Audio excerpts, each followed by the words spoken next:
Assalamualaikum warahmatullahi wabarakatuh. Innal hamdalillah nahmaduhu wa nasta'inuhu wa nastaghfiruh wa na'udzu billahi min shururi anfusina wa sayyiati a'malina. Man yahdihillahu fala mudilla lahu ومن يضلل فلا هادي له. أشهد أن لا إله إلا الله وأشهد أن محمدا عبده ورسوله. اللهم صل وسلم وبارك على نبينا محمد وعلى آله وصحبه ومن اتبع هداه إلى يوم القيامة. Hadirin jamaah sekalian yang saya hormati,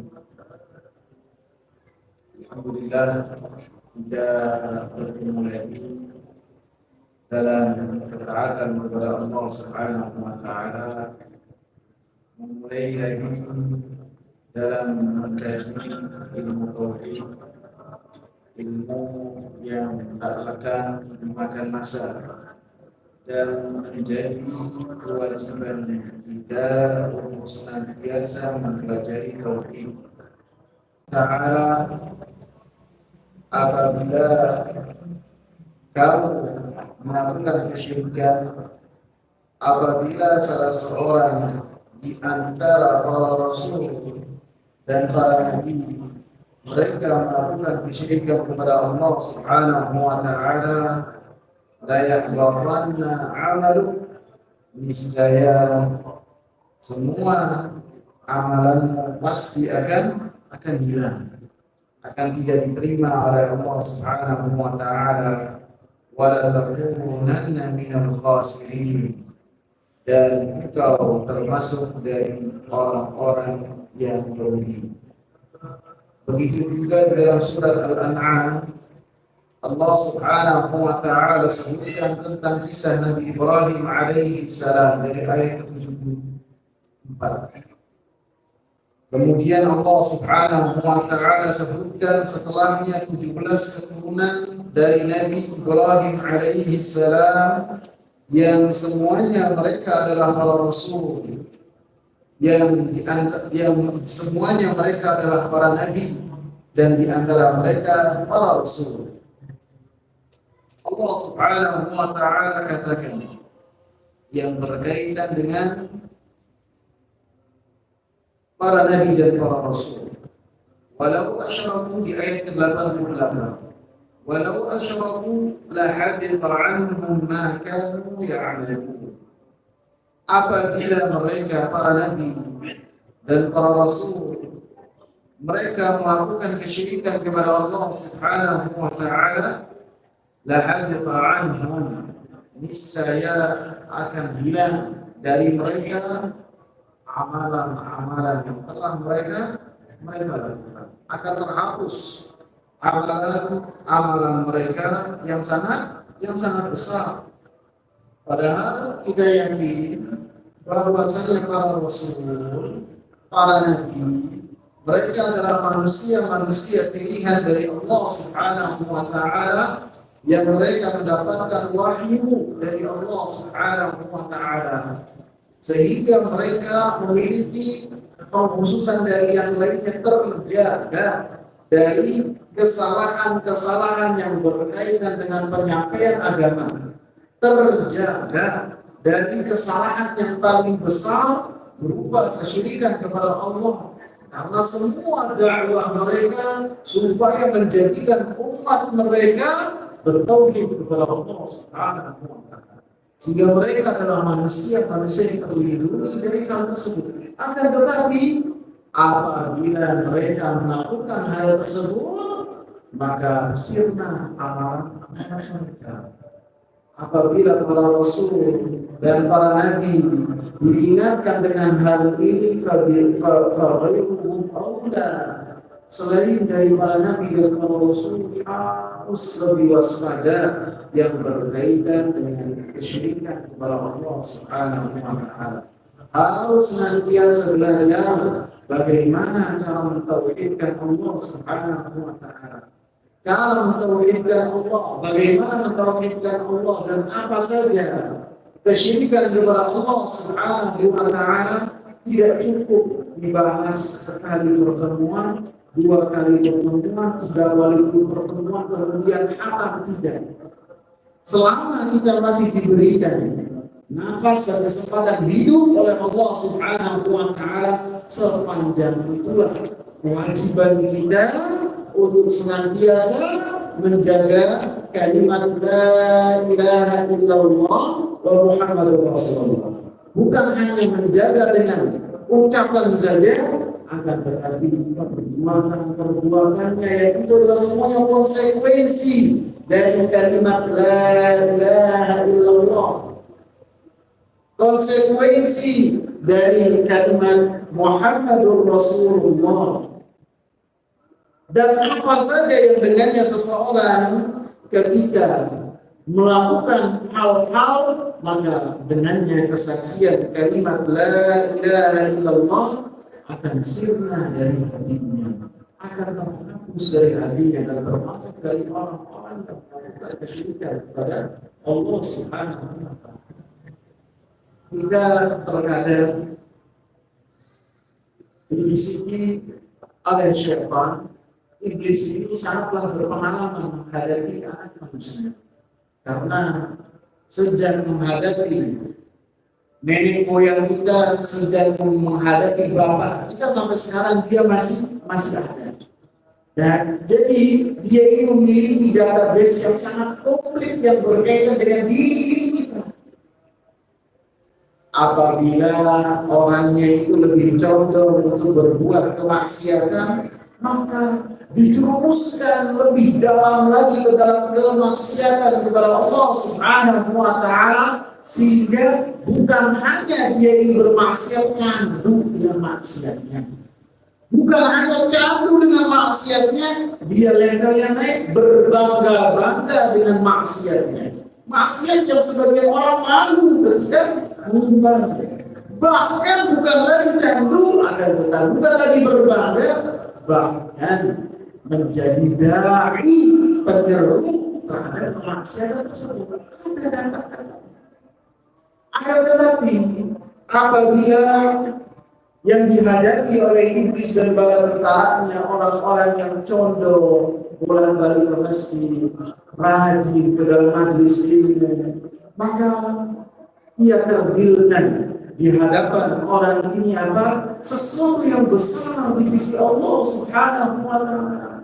Seakan-akan dia tidak akan lagi takut ada kesyirikan kepada Allah Subhanahu wa taala. Dan ini sifat yang sangat jelek. Dibisiki oleh syaitan pada diri kita, kalau kita ini aman, kalau kita ini tenang saja. Yang lain terpleset melakukan kesyirikan, dosa-dosa besar, itu karena mereka jarang ngaji, karena mereka jarang baca kitab, karena mereka ini dan itu disebutkan. Padahal Allah Subhanahu wa taala katakan, apa aminu makarallah fala ya'manu makarallahi illa al-qaumul khasirun. Apakah mereka tidak merasa, apakah mereka merasa aman dari makarnya Allah? Apakah mereka merasa aman dari azabnya Allah Subhanahu wa taala? Dan tidaklah aman dari azabnya Allah dan ketetapan hati ini kecuali mereka orang-orang yang ada orang-orang yang beriman, mereka senantiasa walladzina yu'tuna ma ataw wa qulubuhum wajilah.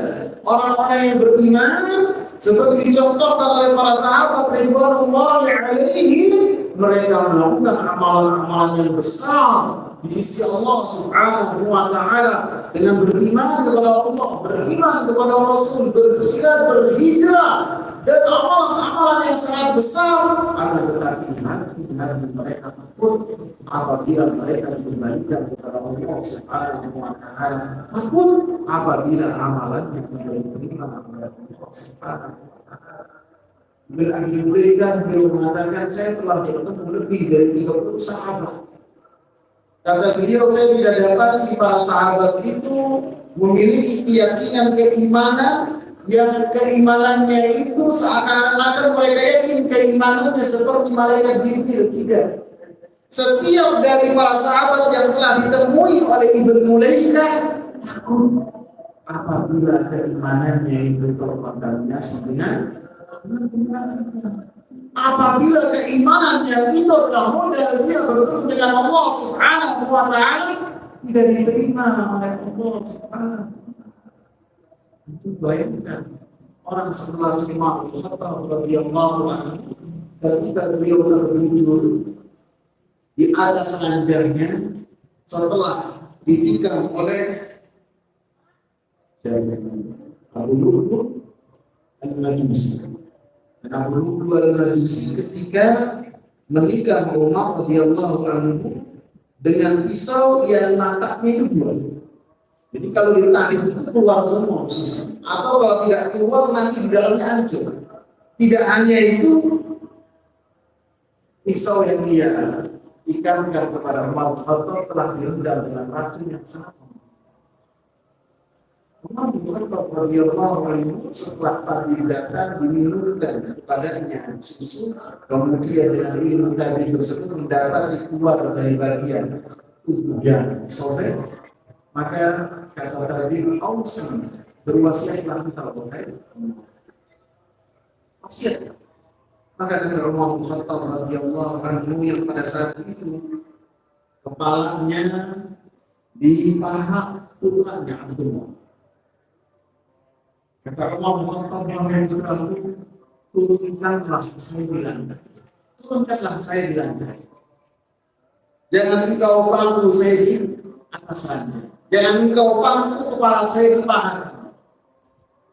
Kata Umar, mudah-mudahan Allah melihat Umar ada di lantai dalam keadaan tidak beralaskan apapun juga.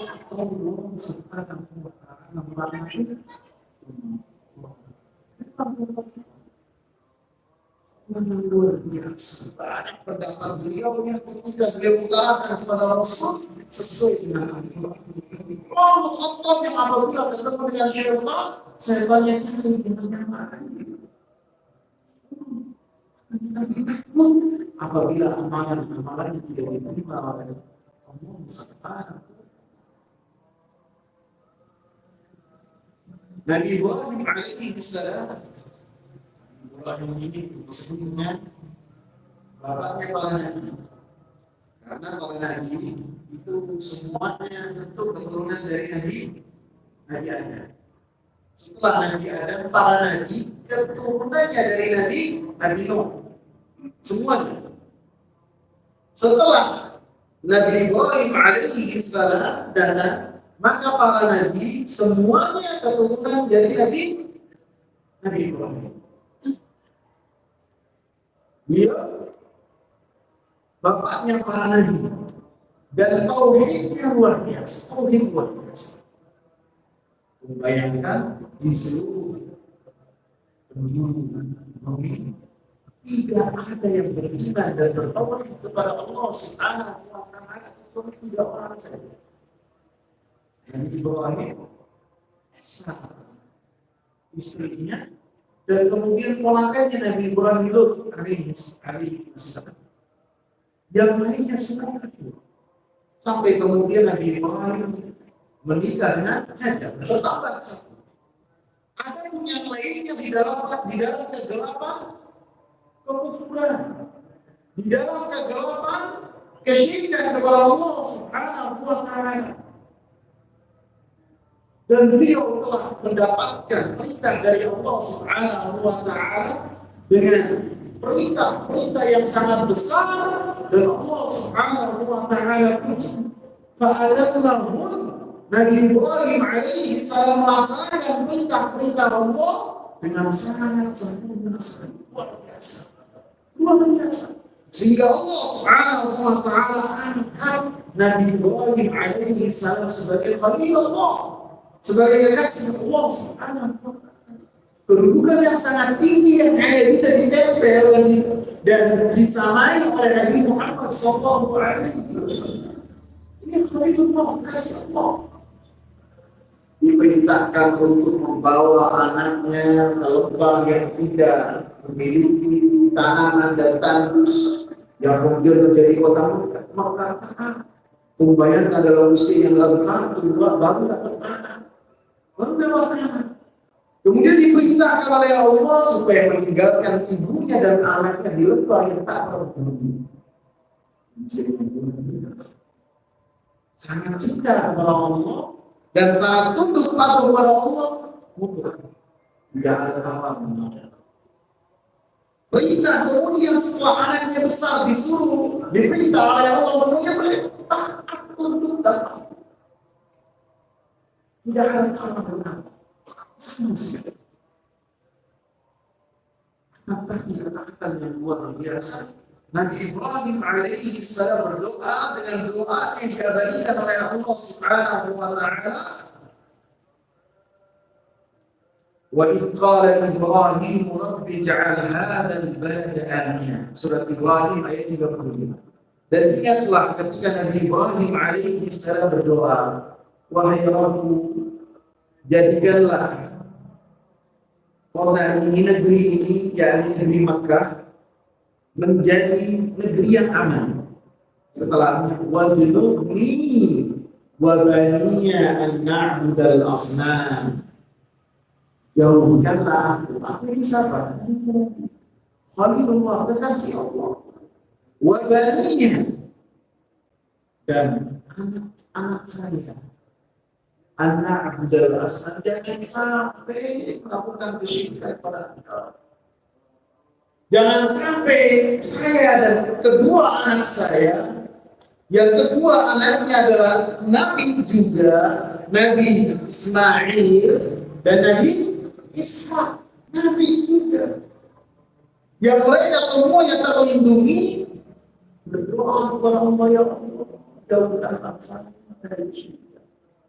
Ya Allah, selamatkanlah saya dari kesyirikan kepada Engkau, ya Allah. Jangan sampai melakukan syirikat dalam beribadah kepada Engkau sehingga Engkau murka kepada bahkan kepada kedua anak juga. Itu kira kedua, jangan sampai melakukan kesyirikan kepada Allah Subhanahu wa taala.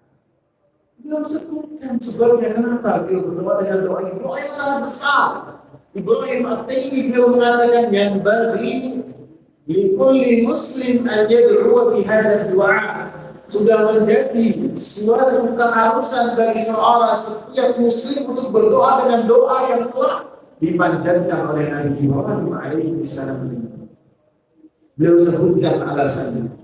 Rabbi innahunna adlalna katsiran minan nas.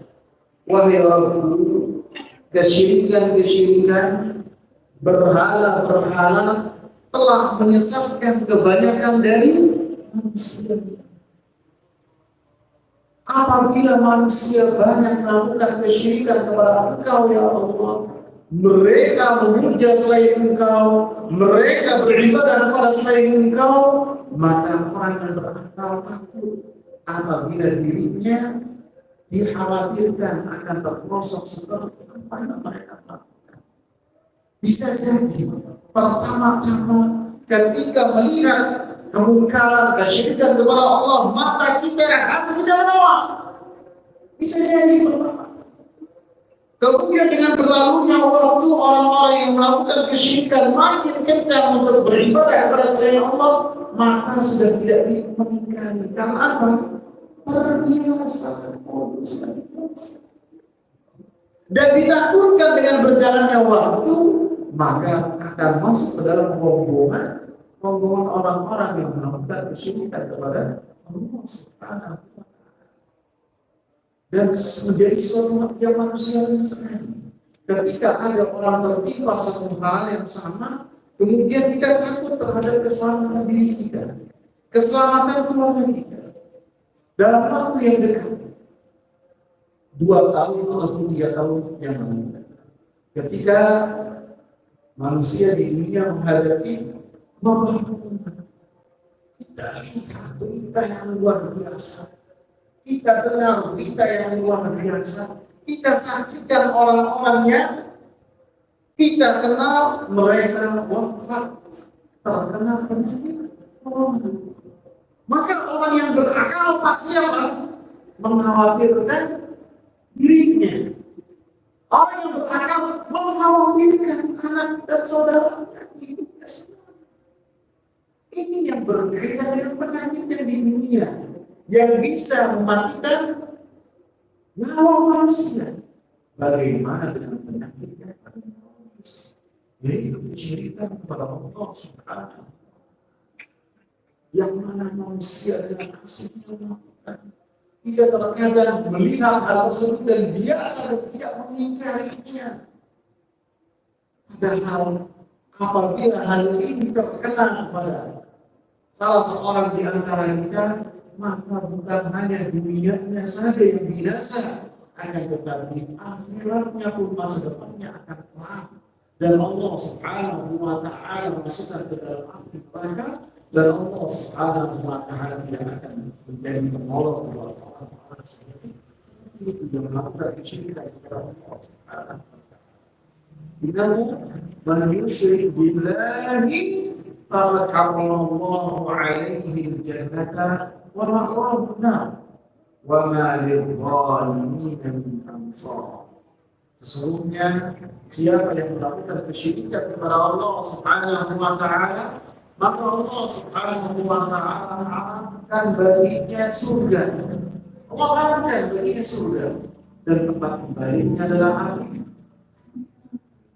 Wa lidh-dhalimin min ansar, dan Allah, dan bagi orang-orang yang melakukan kezaliman dengan kezaliman yang sangat besar, yaitu kezaliman kepada dirinya dengan melakukan kesyirikan kepada Allah, Allah memberikan kepadanya karunia, memberikan kepadanya nikmat, memberikan kepadanya kesempatan hidup, memberikan kepadanya kesehatan, kemudian ketika bersyukur dia palingkan kepada selain Allah, maka itu adalah kezaliman yang sangat besar sekali. Inna syirka la dzulmun 'adzim. Sesungguhnya kesyirikan adalah kezaliman yang sangat besar. Maka bagi orang-orang yang melakukan hal ini, Allah Subhanahu wa Ta'ala tidak akan menjadi penolong untuk mereka. Inna Allah la yaghfiru an yushraka bihi wa yaghfiru ma duna dzalika liman yasha. Sesungguhnya Allah Subhanahu wa Ta'ala tidaklah memberikan ampunan terhadap orang-orang yang melakukan kesyirikan kepada Allah Subhanahu wa Ta'ala. Orang-orang yang melakukan kesyirikan kepada Allah Subhanahu wa Ta'ala, maka Allah Subhanahu wa Ta'ala tidak memberikan ampunan, karena mereka telah melakukan pengkhianatan yang sangat besar. Allah mengurusi semua urusan mereka, dan mereka ikrarkan hal tersebut dalam salat-salat mereka. Alhamdulillahi Rabbil Alamin. Segala puji bagi Allah Subhanahu wa Ta'ala, Rabb semesta alam yang mengurusi semua adat kita ini. Akan tetapi ketika bersyukur, dia palingkan kepada selain Allah Subhanahu wa Ta'ala. Maka Allah Subhanahu wa Ta'ala tidak memberikan ampun. Wa yaghfiru ma duna dzalika liman yasha.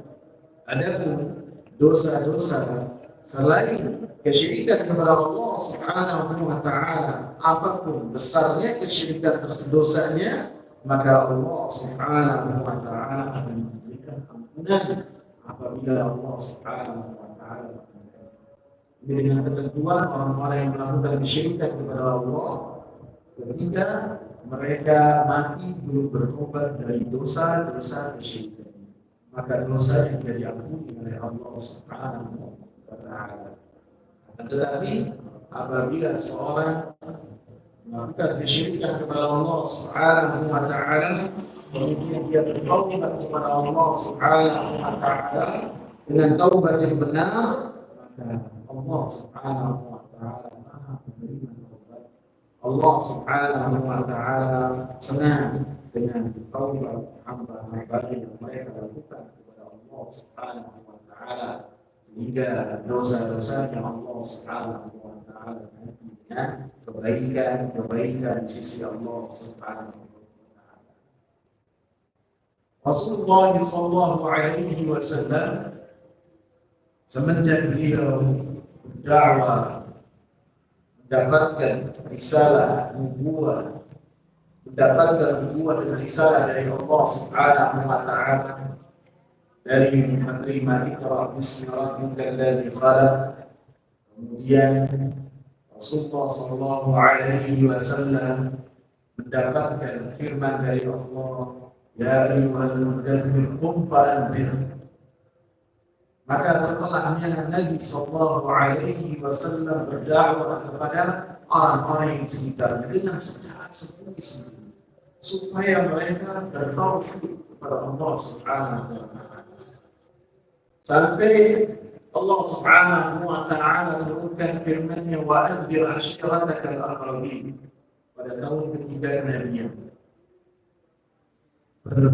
Berilah peringatan kepada keluarga-keluarga terdekat.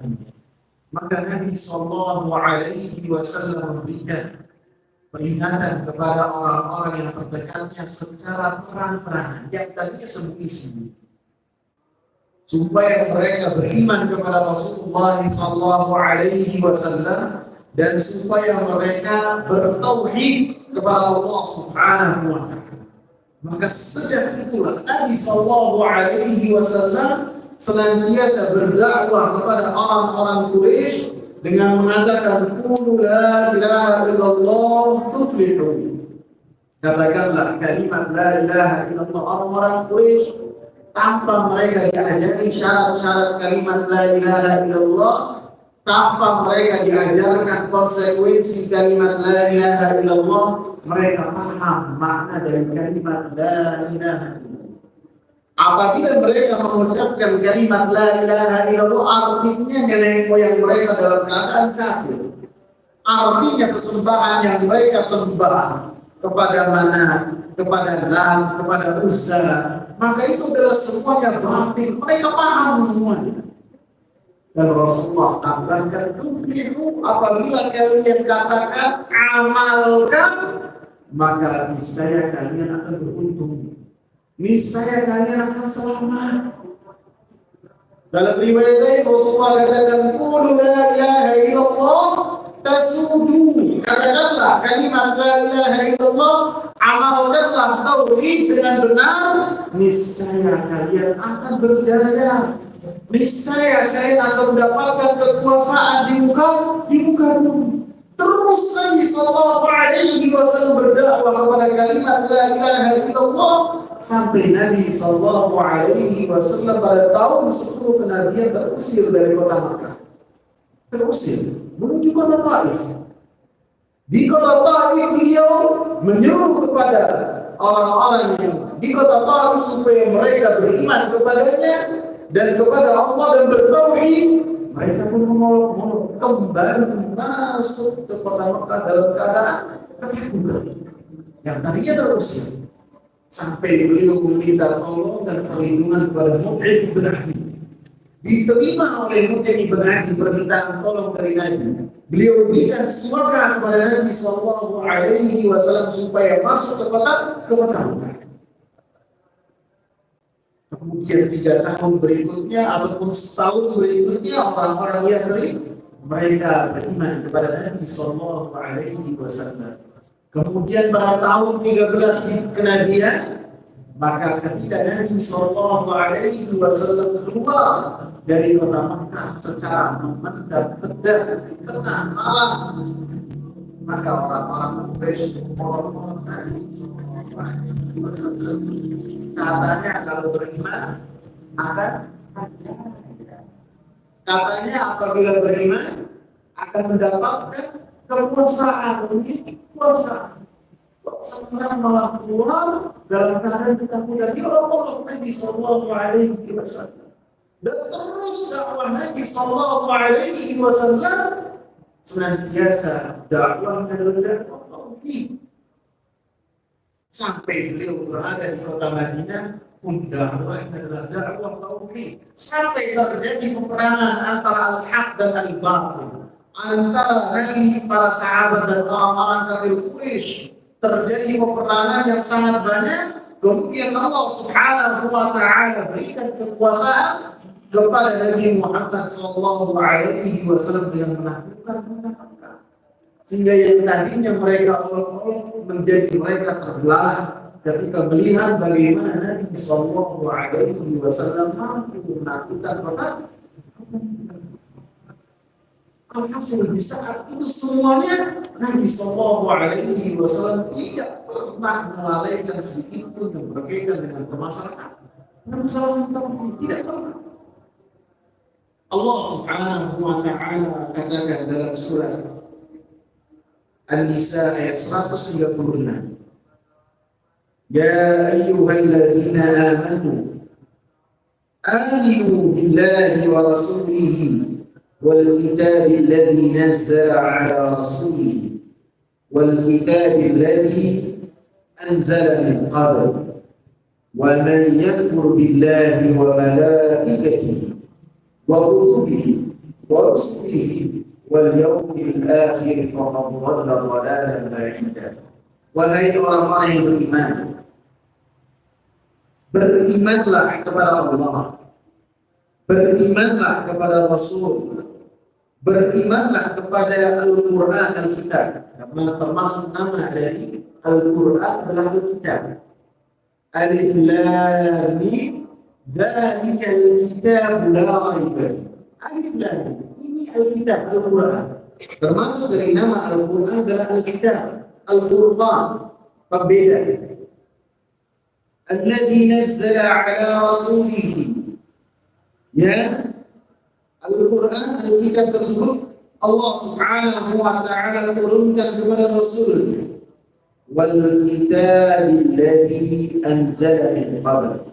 Dan berimanlah kepada kitab yang telah Allah Subhanahu wa taala turunkan kepada sebelum Nabi Muhammad sallallahu alaihi wasallam, kepada nabi-nabi sebelumnya.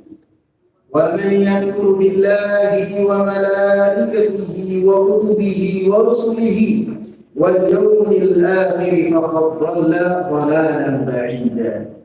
Siapa yang kufur kepada Allah, kepada malaikat-malaikatnya, kepada kitab-kitabnya, kepada rasul-rasulnya, kepada hari akhir, maka dia telah tersesat dengan kesesatan yang sangat jauh. Maka di dalam surat An-Nisa ayat 196 ini Allah katakan, Ya ayyuhalladzina amanu aminu. Wahai orang-orang yang beriman, berimanlah. Yang disuruh oleh Allah Subhanahu wa taala untuk beriman adalah orang-orang yang memiliki keimanan. Yang disuruh oleh Allah Subhanahu wa taala untuk bertauhid kepada Allah Subhanahu wa taala adalah orang-orang yang bertauhid kepada Allah Subhanahu wa taala. Disebutkan bahwasanya sahabat yang mulia Mu'adz bin Jabal. Mu'adz bin Jabal ini adalah sahabat yang dikatakan a'lamu ummati bil halal wal haram. Ulamanya umatnya yang paling mengetahui tentang perkara yang halal dan haram, ulama dari para sahabat. Maka Rasulullah katakan, "Qulul Qur'ana min arba'ah." Kalian, wahai para sahabat, ambillah Al-Quran dari 4 orang. Ibnu Ummi Abd, Mu'adz bin Jabal, wa Ubay, wa Salim Maula Hudayr. Kalian ambillah Al-Quran dari 4 orang. Dari Ibnu Ummi Abd, yaitu Abdullah bin Mas'ud, Mu'adz bin Jabal, dari Ubay bin Ka'ab, dan Salim Maula Hudayr. Ahli Al-Quran, ulamanya para sahabat. Sehingga ketika Rasulullah SAW mengutus seorang da'i ke negeri Yaman, yang diutus siapa? Karena ini ulamanya para sahabat yang menjadi da'i di negeri Yaman menghadapi syubhat dari orang-orang ahli kitab yang mereka tinggal di negeri Yaman. Beliau suatu ketika bersama dengan Nabi Sallallahu Alaihi Wasallam. Sekitar pada saat itu Nabi berbonceng dengan muadzin menaiki keledai.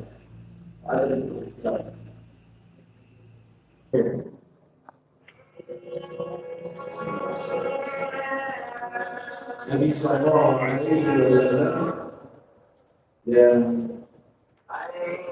Allah Subhanahu Wa Taala sifat Nabi kepada kita, laqad ja'akum rasulun min anfusikum azizun 'alaihi ma 'anittum harisun 'alaikum bil mu'minina ra'ufur rahim. Surat At-Taubah 128. Sungguh telah datang kepada kalian seorang rasul dari kaum kalian yang sifatnya yang pertama dari kaum kalian, manusia dari diri kalian, dari bangsa Arab. Yang kedua, azizun 'alaihi ma 'anittum. Dia akan merasa beratnya apa yang menimpa diri kalian. Apabila kalian kesusahan, maka Nabi Sallallahu Alaihi Wasallam akan merasa berat. Harisun 'alaikum. Beliau sangat menginginkan kepada kalian memiliki semangat untuk menyampaikan kebaikan dan supaya kalian termasuk dari orang-orang yang beriman, dan beliau sangat sayang kepada orang-orang itu. Jadi beliau adalah yang memiliki semangat yang luar biasa untuk menyampaikan kebaikan kepada orang-orang yang ada di hadapannya. Termasuk ketika beliau naik kendaraan bersama Mu'adz bin Jabal. Maka kendaraan yang beliau tunggangi adalah keledai. Pada saat itu kendaraan yang paling sederhana adalah keledai. Membayangkan Nabi Sallallahu Alaihi Wasallam manusia terbaik dan Rasul yang paling memiliki kedudukan yang sangat tinggi di sisi Allah, naik kendaraan yang paling sederhana. Bukan hanya itu, ketika beliau naik keledai, beliau boncengi orang lain bersama dengan Mu'adz bin Jabal, ada di belakang Nabi Sallallahu Alaihi Wasallam. Dan di dalam setiap kesempatan Nabi sifatnya adalah Allah haris, senantiasa memiliki semangat untuk memberikan kebaikan kepada orang-orang yang sekitarnya supaya mereka makin mengenal Allah Subhanahu wa Ta'ala. Maka ketika berada di atas kendaraan berdua, maka Rasulullah memanggil Mu'adz, ya Mu'adz bin Jabal. Wahai Mu'adz bin Jabal. Mu'adz bin Jabal mengatakan labbaik wa sa'di. Ya wahai Rasulullah, saya ada dan saya mendengar. Rasulullah ulang lagi, ya Mu'adz bin Jabal. Rasulullah ulang tiga kali dan Mu'adz menjawabnya 3 kali. Kemudian Rasulullah Sallallahu Alaihi Wasallam mengatakan kepada Mu'adz, "Atadri ma haqqullah 'ala al-'ibad wa ma haqqul 'ibad 'ala Allah?" Wahai Mu'adz, apakah kau mengetahui apa hak Allah Subhanahu wa Ta'ala atas hamba-hambanya dan apa hak hamba atas Allah Subhanahu wa Ta'ala? Ini yang diajak bicara adalah ulama yang para sahabat. Maka kata Mu'adz bin Jabal, Allah wa Rasuluhu a'lam. Allah dan Rasulnya yang mengetahui. Maka kata Rasul Sallallahu Alaihi Wasallam, haqqullah 'alal 'ibad an ya'budu wa la yusyriku bihi syai'an. Hak Allah atas hamba-hambanya supaya hamba-hambanya ini melakukan ibadah kepada Allah Subhanahu wa Ta'ala dan tidak melakukan kesyirikan kepada Allah Subhanahu wa Ta'ala. Wa haqqul ibadi 'ala Allah, dan hak hamba-hamba yang Allah Subhanahu wa Ta'ala berikan kepada hamba-hambanya apabila mereka bertauhid kepada Allah Subhanahu wa Ta'ala, maka Allah Subhanahu wa Ta'ala tidak akan bisa mereka. Bayangkan yang diajak bicara oleh Rasulullah Sallallahu Alaihi Wasallam dan ulama. Ketika ada kesempatan Rasulullah teguhkan dan tetapkan lagi di atas keimanan dan tauhid yang benar kepada Allah Subhanahu wa taala. Sebagian kita ketika melihat kajian di sekolah, ketika melihat bahasanya tauhid tidak seru, lebih seru dengan judul-judul yang menggelegar. Ini pembahasan tentang syirik udah hafal, syirik kecil, syirik besar. Padahal hati-hati kita ini mudah terpedaya. Hati-hati kita ini mudah terbiasa dengan apa yang kita lihat berupa kemaksiatan kepada Allah. Wa dzakir fa inna dzikra tanfa'ul mu'minin. Berilah peringatan, karena peringatan dengan kita ulang-ulang pelajaran kita bahas materi tauhid untuk supaya yang bicara selamat dan yang mendengar selamat. Ini bukan hanya selamat di dunia, tapi berkaitan dengan keselamatan di akhirat. Lebih-lebih kita ini sudah ditauhid, kita yang sangat langka. Kita yang penulisnya ini tidak menambahkan kecuali hanya judul saja. Beliau berikan judul di awal babnya, kemudian setelahnya isinya apa? Perkataan Allah, perkataan Rasul, dan perkataan para ulama juga mungkin perkataan para sahabat tadi. Setelahnya beliau hanya menyimpulkan beberapa pelajaran yang bisa kita ambil dari hadis-hadis ataupun ayat atau yang beliau cantumkan. Luar biasa. Dan satu-satunya kitab klasik yang membahas tentang kesyirikan disebut satu persatu. Apa itu kesyirikan? Yang kesyirikan tersebut akan mengeluarkan pelakunya dari agama yang mulia satu-satunya. Dan beliau tulis mungkin 100 tahun yang lalu. Dan sampai sekarang apa yang beliau sebut masih ada di depan mata kita. Manusia-manusia yang ketika kesusahan mereka memintanya ke kubur, mereka memintanya ke laut. Allah yang berikan rezeki kepada mereka ketika mereka bersyukur kepada saya Allah Subhanahu wa taala. Masih ada di depan mata kita dan masih kita tidak dengar. Sehingga sangat pantas apa yang dikatakan oleh Nabi Ibrahim, Rabbi innahunna abdalna katsira. Wahai Allah, ya Allah, wahai Rabbku, kesyirikan telah menjadikan banyak manusia tersesat. Nabi Ibrahim takut. Maka kita yang tentu yakin kita levelnya jauh dari Nabi Ibrahim alaihissalam ketika melihat kemaksiatan, melihat kesyirikan, mendengar kesyirikan, jangan merasa aman kita masalah, jangan. Harus ada khawatir di dada kita, harus ada rasa takut di dada kita.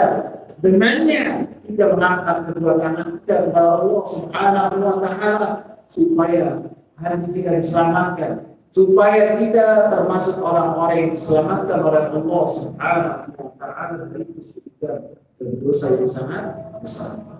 Semoga bermanfaat dan insyaallah kita akan lanjutkan membaca kitab Al-Qaul Mufid ala Kitab Tauhid pada pertemuan yang akan datang. Subhanallah wa bihamdika, asyhadu an la ilaha illa anta, astaghfiruka wa atubu ilaik.